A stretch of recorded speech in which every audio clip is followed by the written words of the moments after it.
నమస్కారం SDV news కి స్వాగతం. ముందుగా ఈనాటి ముఖ్య అంశాలు. వైఎస్ఆర్ కాంగ్రెస్ పార్టీ మరోసారి అధికారంలోకి రాబోతుందన్న సీఎం వైఎస్ జగన్. గతంలో కంటే ఎక్కువ అసెంబ్లీ లోక్సభ స్థానాలు కైవసం చేసుకుంటుందని ధీమా వ్యక్తం. ఏపీ ఎమ్మెల్సీ జంగా కృష్ణమూర్తిపై అనర్హత వేటు. ఆయనపై వేటు వేస్తూ నిర్ణయం తీసుకున్న శాసన మండలి చైర్మన్ మోషేన్ రాజు. ఏపీలో మరోసారి వైసీపీని అధికారంలోకి తీసుకురావడానికి ఓటు వేసిన ప్రజలకు కృతజ్ఞతలు తెలియజేసిన ఆ పార్టీ నేత సంతనూతలపాడు ఎమ్మెల్యే టీజేఆర్ సుధాకర్ బాబు. వన్ సైడ్ విక్టరీ మాది, మళ్లీ జగనే సీఎం అంటూ ధీమా వ్యక్తం చేసిన మంత్రి గుడివాడ అమర్నాథ్. వైసీపీ ఎంపీల అవసరం ఉండే ప్రభుత్వం కేంద్రంలో రావాలని కోరుకుంటున్నామని వెల్లడి.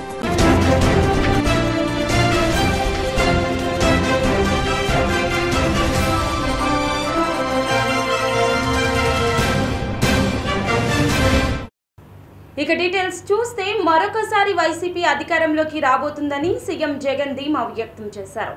బెంజ్ సర్కిల్లోని ఐపాక్ కార్యాలయానికి వెళ్లిన సీఎం జగన్ వారితో కాసేపు ముచ్చటించారు. ఏపీలో వైసీపీ ప్రభంజనం సృష్టించిందన్నారు. 2019లో 151 అసెంబ్లీ, 22 లోక్సభ స్థానాలు గెలిచామని, 2024 ఫలితాలు వెలువడిన తర్వాత దేశం మొత్తం మన వైపు చూస్తుందన్నారు. ఈసారి 151 అసెంబ్లీకి పైగానే గెలవబోతున్నామని, 22కు పైగా లోక్సభ స్థానాలు గెలవబోతున్నామని ఆయన చెప్పారు. This results would ensure that the whole country would stand up and look towards Andhra Pradesh.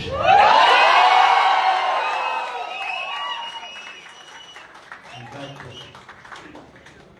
when someone told me last time itself was 151, last time out of 175, 151 itself is a tall number.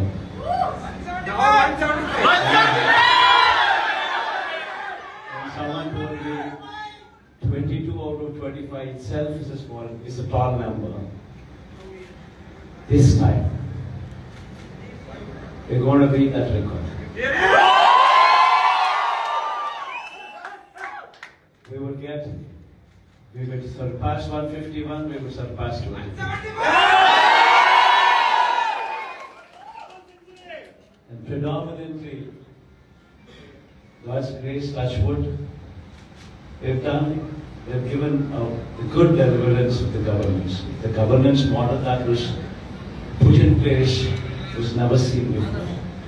And while I could do all that, nevertheless, 1.5 years of your effort.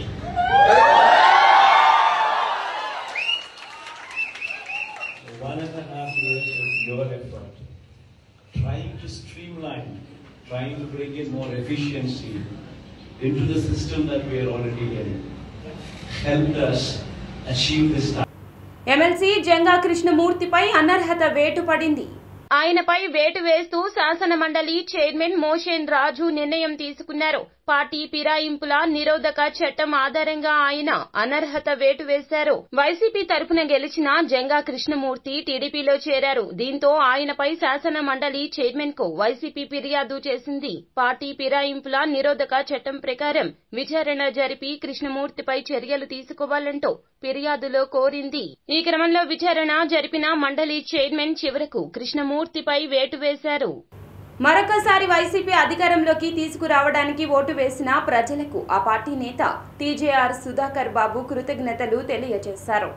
ఈ సార్వత్రిక ఎన్నికల్లో 5 లక్షల మంది మహిళలు అధికంగా vote వేశారని MLA TJR Sudhakar బాబు అన్నారు. SC, ST, BC, మైనార్టీలు విశ్వరూపాన్ని చూపించారన్నారు. అధిక శాతం ఓటింగ్ వ్యతిరేకత కాదు, జగన్ కు మద్దతుగా జరిగిందన్నారు. నిమ్న వర్గాలకు మంచి చేసిన జగన్ రుణం తీర్చుకోవడానికి పోటెత్తారన్నారు.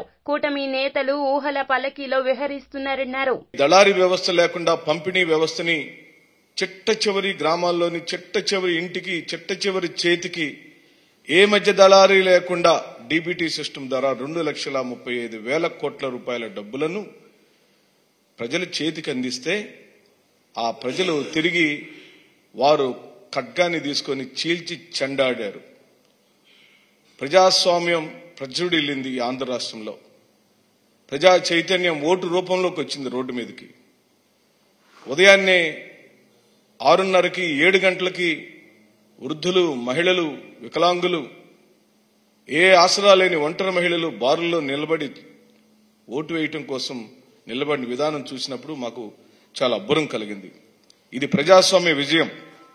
ఇది ఆంధ్ర రాష్ట్ర ప్రజల యొక్క విజయం. ఇది సామాన్యుడు సంధించిన ఖడ్గం. ఆ ఖడ్గానికి 2 అంచులు కలిగిన ఖడ్గంతో ఈ రోజున అధికార వ్యవస్థని, ఎన్నికల ప్రక్రియని భయంతో, కొట్లాట్లతో, మారణ కాండలతో, గొడ్డలతో ఆపాలని చూసిన ప్రతి ఒక్క ప్రజా వ్యతిరేకికి, ప్రజాస్వామ్య వ్యతిరేకవాదులకు ఇది గొడ్డలు పెట్టుగా మేము ప్రకటిస్తున్నాం. నేనేం మిమ్మల్ని అడగటల్లా, మీరు ఈ రాష్ట్రానికి ఏం చేశారని ప్రజలు వచ్చి మీకు ఓట్లేస్తారు? ఈ రాష్ట్రానికి మేలు చేసిన వాడు, ఈ రాష్ట్రంలోని అత్యధిక జనాభా కలిగిన ఎస్సీలకు, ఎస్టీలకు, బీసీలకు, మైనార్టీలకు, పెద్ద కులాలను చెప్పుకుంటున్న వారిలోని పేదవాళ్లకు, అనగా కమ్మవారికి, రెడ్డి గారికి, క్షత్రియులకు, బ్రాహ్మణులకు, వైశ్యులకు, కాపులకు ఈ రోజున ఈబీసీ నేస్తం ఇచ్చిన మహానుభావుడు. వన్ సైడ్ విక్టరీ మాదే, మళ్లీ జగనే సీఎమని మంత్రి గుడివాడ అమర్నాథ్ రెడ్డి వెల్లడించారు. ఈ సందర్భంగా ఏర్పాటు చేసిన మీడియా సమావేశంలో మంత్రి గుడివాడ అమర్నాథ్ మాట్లాడుతూ ఎన్నికల ఫలితాలు 3 రాజధానులపై రెఫరెండంగా తీసుకుంటామన్నారు. కేంద్రంలో ఎవరికి మ్యాజిక్ ఫిగర్ దాటకూడదని కోరుకుంటున్నామన్నారు. తమ పార్టీ అవసరమున్న కూటమి కేంద్రంలో ఉండాలని భావిస్తున్నామన్నారు. విశాఖలోనే సీఎం జగన్ ప్రమాణ స్వీకారం ఉంటుందని చెప్పారు. ఏ రకంగా రెచ్చగొట్టారో, ఏ రకంగా ఇబ్బందులు పెట్టేటువంటి కార్యక్రమం చేశారో, ఏ రకంగా దాడులు చేశారో ఇవన్నీ కూడా ప్రజలు గమనించారు. సో తప్పకుండా రానటువంటి కాలంలో ప్రతి దానికి వారు సమాధానం చెప్పాల్సినటువంటి అవసరం ఉంటుంది, బాధ్యత తీసుకోవాల్సినటువంటి అవసరం ఉంటుంది.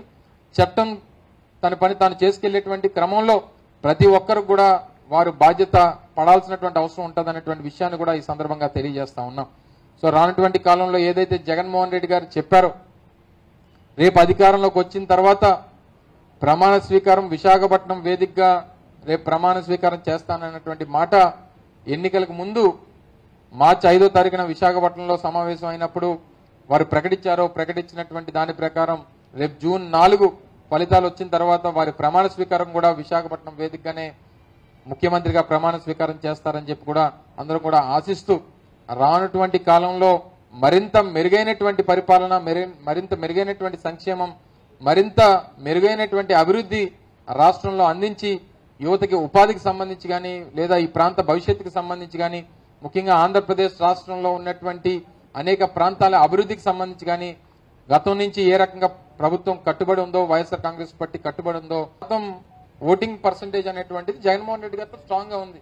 ఈ 0.5%, 0.3%, 0.4% ఈ పార్టీల గురించి మనం మాట్లాడుకుని టైం వేస్ట్ ఎందుకు? సో వస్తే డిపాజిట్లన్నీ వస్తా లేదో చెక్ చేసుకోవాలి నా ఉద్దేశంలో. వారికి ఓటేసేటువంటి స్వేచ్ఛ ప్రతి ఒక్కరికి ఉంది. ఆ రకంగా ముందుకెళ్తున్నారు ప్రజలు, ఆ రకంగా బయటకు వచ్చి ఓటేస్తా ఉన్నారు. ఓటేసినటువంటి వారి హక్కుని నిందించి నిన్న ఎక్కడో ఒక లేడీని దేంతో కొట్టి చంపేశారు.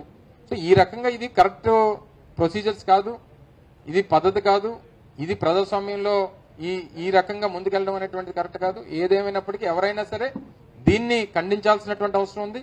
ఇది ఈ రకంగా కొనసాగడం అనేటువంటిది కరెక్ట్ కాదనేటువంటిది చూస్తాం. డెఫినెట్ గా దీన్ని కంట్రోల్ చేసేటువంటి బాధ్యత కూడా ప్రభుత్వం తీసుకుంటుంది. మహీంద్రా కంపెనీ నూతన డిజైన్తో రూపొందించిన XUV3XX కారును మార్కెట్లోకి విడుదల చేశారు.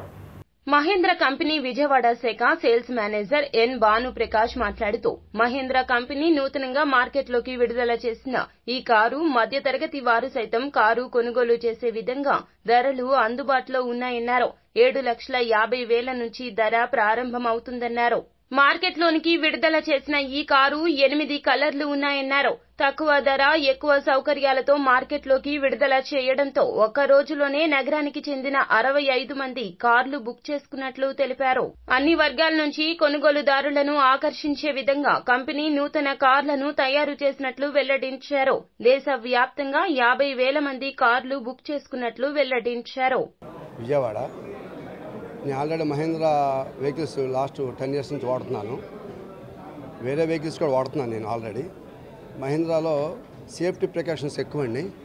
ఈ బేసిక్ మోడల్లో 7.49 lakhsలో 6 air bagsతో ఇస్తా, డిస్క్ బ్రేక్స్తో కూడా లాంచ్ చేశారు ఈ న్యూ వెహికల్ని.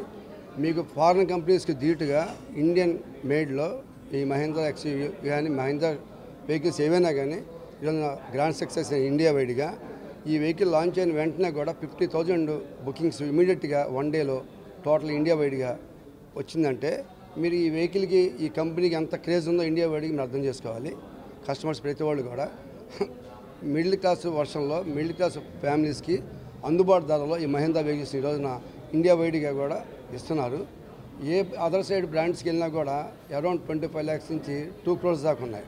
మహీంద్రాలో బేసిక్ మోడలే మీకు 6 air bags బేసిక్ మోడల్లో డిస్క్ బ్రేక్స్తో కూడా కలిపి మీకు 7.4 lakhs నుంచి స్టార్ట్ అయిపోయింది. అందువల్ల మిడిల్ క్లాస్ ఫ్యామిలీస్ ఎక్కువ మంది మహీంద్రాని ప్రిఫర్ చేస్తున్నారు. సేఫ్టీ ప్రికాషన్స్లో కూడా మహీంద్రా నెంబర్ 1 పొజిషన్లో ఉంది ఏంటి. బాడీ కూడా స్ట్రాంగ్గా వెహికల్ ఎలా వీస్తూ అన్నింటిలో కూడా ప్రతి కస్టమర్ కూడా సాటిస్ఫై అవుతున్నాడు. ఈ రోజున ఇండియాలో వెహికల్ ఇంత అందంగా తీర్చిదిద్దారు మనం అవుట్ సైడ్ వెళ్లకుండా అవుట్ సైడ్ కంట్రీస్ వెహికల్స్ వాడకుండా అని.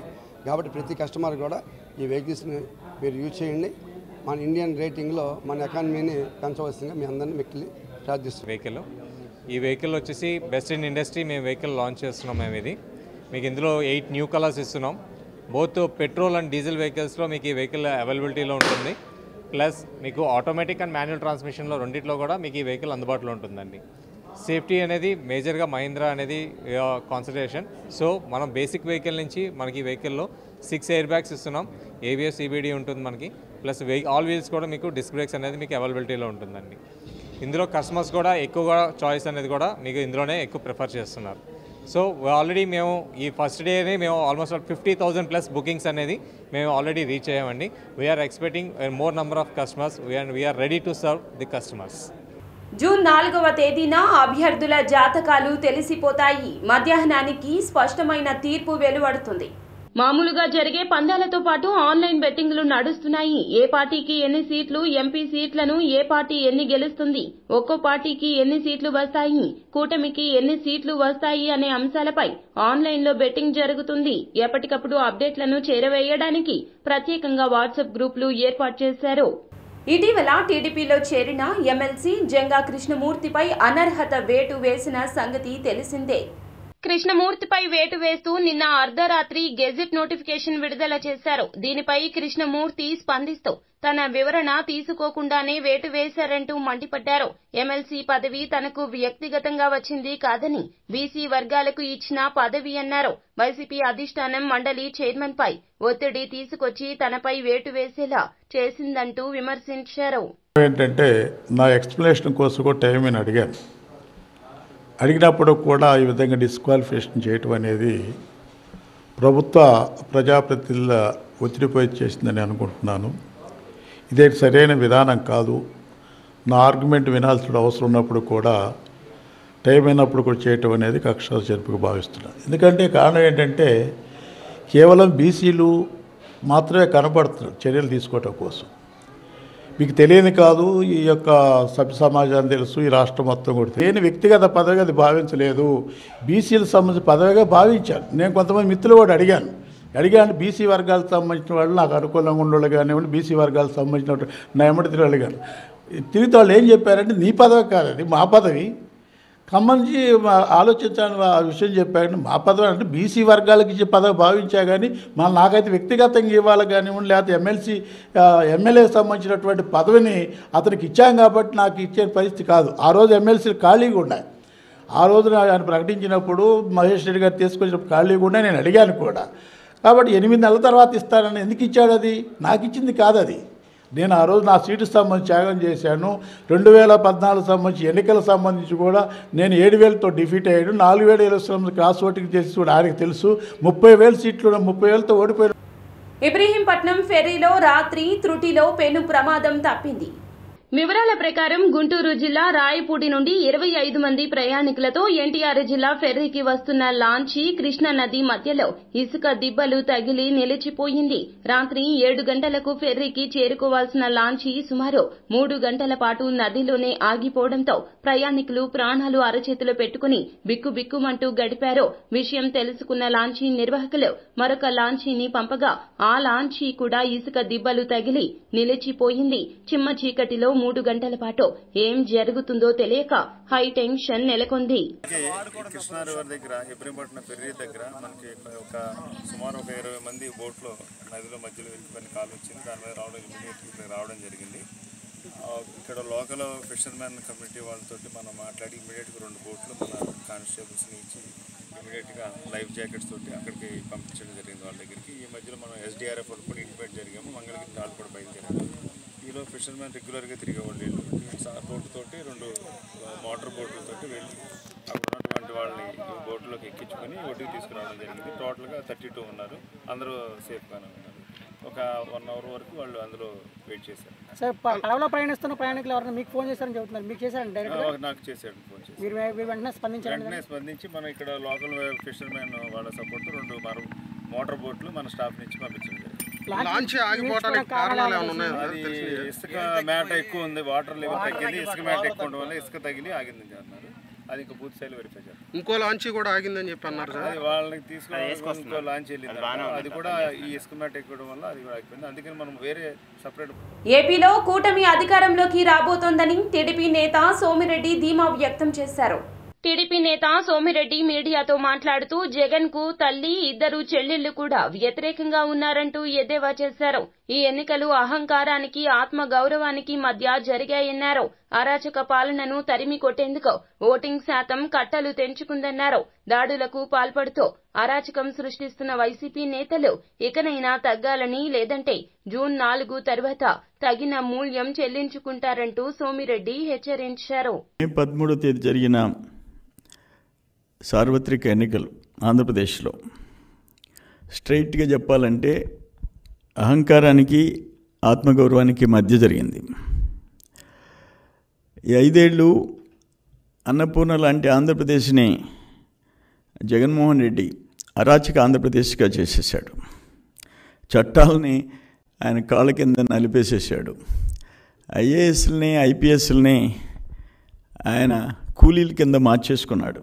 ఇప్పుడు లాంగ్ టైం బ్యాక్ బీహార్ రాష్ట్రం 2-3 దశాబ్దాల క్రితం బీహార్ రాష్ట్రం ఎట్టుండిందో ఆ పరిస్థితి ఈరోజు వచ్చింది ఆంధ్రప్రదేశ్కి. ఆంధ్రప్రదేశ్ అంటే అన్నపూర్ణ లాంటి ఆంధ్రప్రదేశ్. ఈరోజు అరాచక ఆంధ్రప్రదేశ్. ఆంధ్రప్రదేశ్ అంటే ఇతర రాష్ట్రాల్లో గౌరవం. గతంలో ఎంతమంది చీఫ్ మినిస్టర్స్ ఉన్నా ఇటువంటి పరిస్థితి లేదు. ఇప్పుడు బయట రాష్ట్రాల్లో, బయట దేశాల్లో ఆంధ్రప్రదేశ్ అంటే తలదించుకోవాల్సిన పరిస్థితి చేశారు. ఎందుకు ఎలక్షన్ అయిన తర్వాత ఎందుకు అంత ఫ్రస్ట్రేషన్ మీకు? ఈ దాడులేంటి, ఈ దుర్మార్గాలు ఏంటి?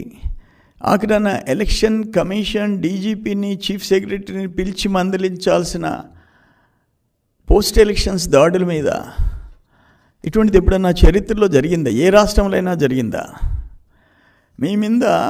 మీ మీద వ్యతిరేకత కట్టలు తెంచుకొని 5 సంవత్సరాలు సప్రెషన్లో పెట్టారు, గొంతెత్తనీయకుండా అరాచకాలు చేశారు.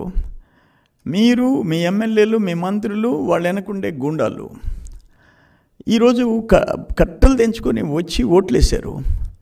దాన్ని కూడా వచ్చుకోలేకుండా మీ షాడో ఛానల్ ఆయన సీఈఓనా, ఆయన మేనేజింగ్ డైరెక్టరా, పార్ట్నరో తెలియదు.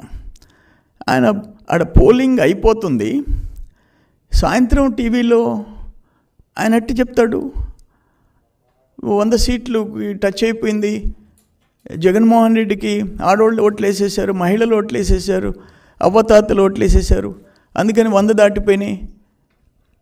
ఎగ్జిట్ పోల్లు సేమ్ డే చెప్తావా?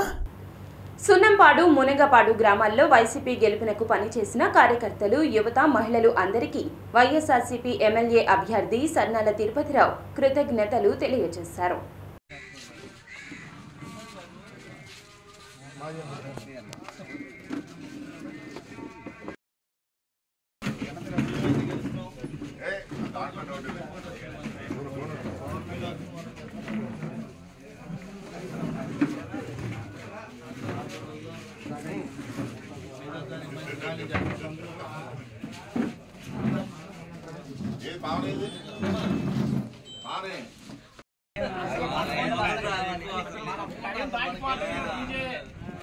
మీరు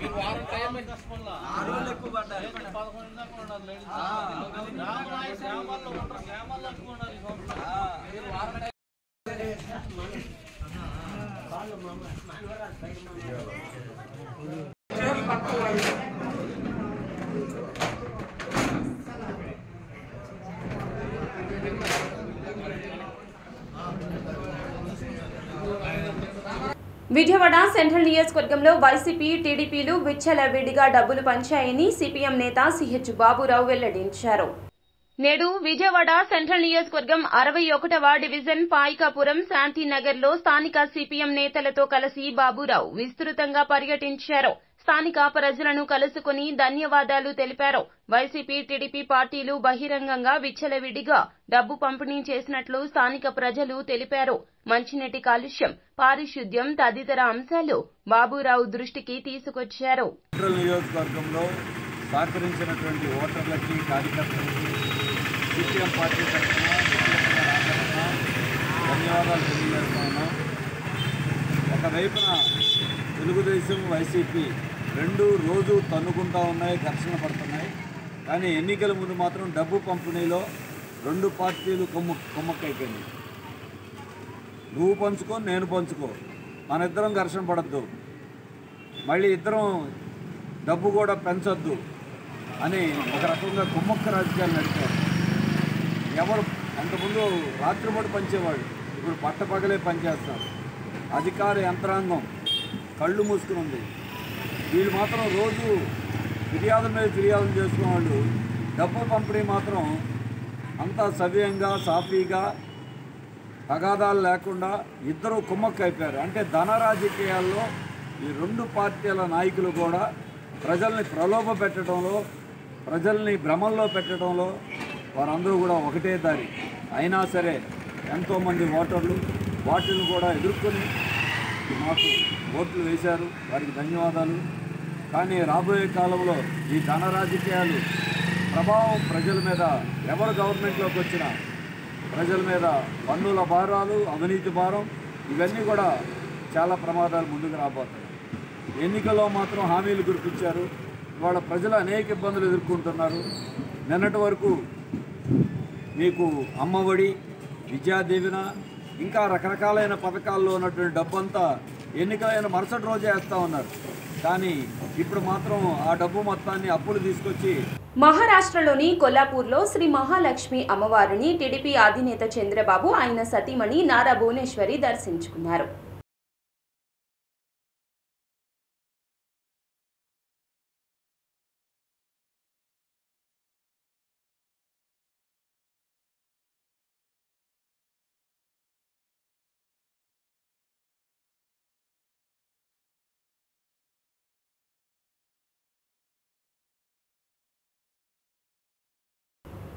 వార్తలు ముగించే ముందు ముఖ్య అంశాలు మరోసారి. వైఎస్ఆర్ కాంగ్రెస్ పార్టీ మరోసారి అధికారంలోకి రాబోతుందన్న సీఎం వైఎస్ జగన్. గతంలో కంటే ఎక్కువ అసెంబ్లీ, లోక్సభ స్థానాలు కైవసం చేసుకుంటుందని ధీమా వ్యక్తం. ఏపీ ఎమ్మెల్సీ జంగా కృష్ణమూర్తిపై అనర్హత వేటు. ఆయనపై వేటు వేస్తూ నిర్ణయం తీసుకున్న శాసన మండలి చైర్మన్ మోషేన్ రాజు. ఏపీలో మరోసారి వైసీపీని అధికారంలోకి తీసుకురావడానికి ఓటు వేసిన ప్రజలకు కృతజ్ఞతలు తెలియజేసిన ఆ పార్టీ నేత సంతనూతలపాడు ఎమ్మెల్యే టీజేఆర్ సుధాకర్ బాబు. వన్ సైడ్ విక్టరీ మాది, మళ్లీ జగనే సీఎం అంటూ ధీమా వ్యక్తం చేసిన మంత్రి గుడివాడ అమర్నాథ్. వైసీపీ ఎంపీల అవసరం ఉండే ప్రభుత్వం కేంద్రంలో రావాలని కోరుకుంటున్నామని వెల్లడి. ఎస్బీవీ న్యూస్ సమాప్తం. నమస్కారం.